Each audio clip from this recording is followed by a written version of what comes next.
ज्यादा बनावटीपन करने से शरीर में आसक्ति बढ़ती है। शरीर आसक्ति फिर कामनाओं को बढ़ने के बहुत चांस देते हैं। दूसरे भी देखकर कामना करते हैं और हमारे अंदर भी कामना आती है। उचित श्रृंग जैसे आप गृहस्थ में हैं, तो उचित पहनावा पहनिए, उचित श्रृंगार कीजिए क्योंकि आप गृहस्थ में हैं। अब उसमें थोड़ी कि हमारी तरह आप रज लपेट करके ऐसे नहीं, आप उचित श्रृंगार पर इतना बनावटीपन ना आ जाए कि जिससे दूसरे का मन आकर्षित हो और हमारा मन भी कामनाओं में फँसने लगे। देखो, देह तो हम हैं नहीं, न तुम स्त्री हो, न पुरुष हो। अपने कर्तव्य पालन के लिए स्वांग मिला है। अब जैसा आपका रूप है, आप शीशा में जैसे देखते हैं ना, अब ज़्यादा उसमें बनावटीपन करेंगे तो बार-बार देखोगे, वो आसक्ति इसी में बढ़ेगी और हमारा मानव देह मिला है इससे आसक्ति हटाने के लिए।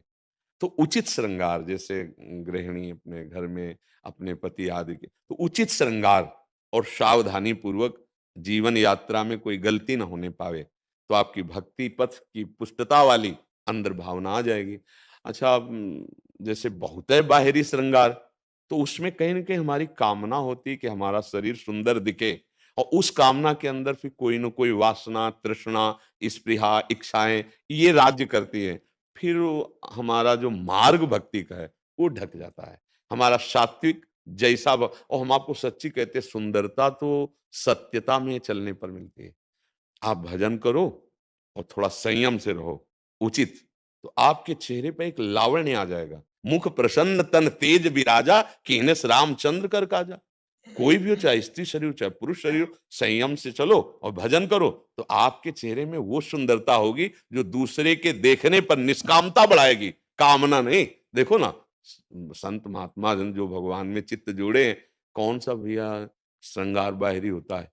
पर एक दर्शन करने के लिए जाते हैं ना लोग, वयोवृद्ध हैं, कोई बाहरी रूप की बनावट नहीं, पर एक अलौकिक सुख मिलता है। उनके देखने से ऐसा लगता है मैं देखता ही रहूँ। उनको देखने से ऐसा लगता है ये अपने हैं। उनके देखने से एक अजीब आह्लाद होता है, आनंद होता है। क्यों?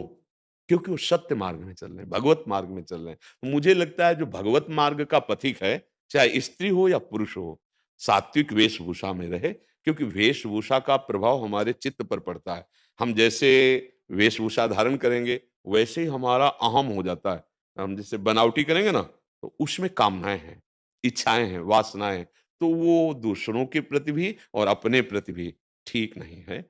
सात्विक वेशभूषा, सात्विक श्रृंगार, आप देखो आपका जैसा स्वभाव है, जैसा स्वरूप है, वैसे बर्ताव करो। भगवान ने तो विधान बना ही दिया है आपके सुख के लिए। अब अगर बाहरी हम कुछ ज़्यादा करते हैं, तो उसमें हमें फिसलने का डर है और उसमें कामना बढ़ाने का सामने से भी डर है। तो हमें संसार तो इसी में विचरण करता है। लेकिन आप भक्ति मार्ग में अध्यात्म से पूछ रहे हैं, तो आपने भगवान को जो रूप पसंद आया, वो दे दिया आपके कर्म के। अब उसी से हमारा ये स्वरूप थोड़ी है। इसका तो छोड़ना ही है आज, नहीं तो कल छूटेगा और इसकी गति भी आप लोग जानते हैं क्या होगी।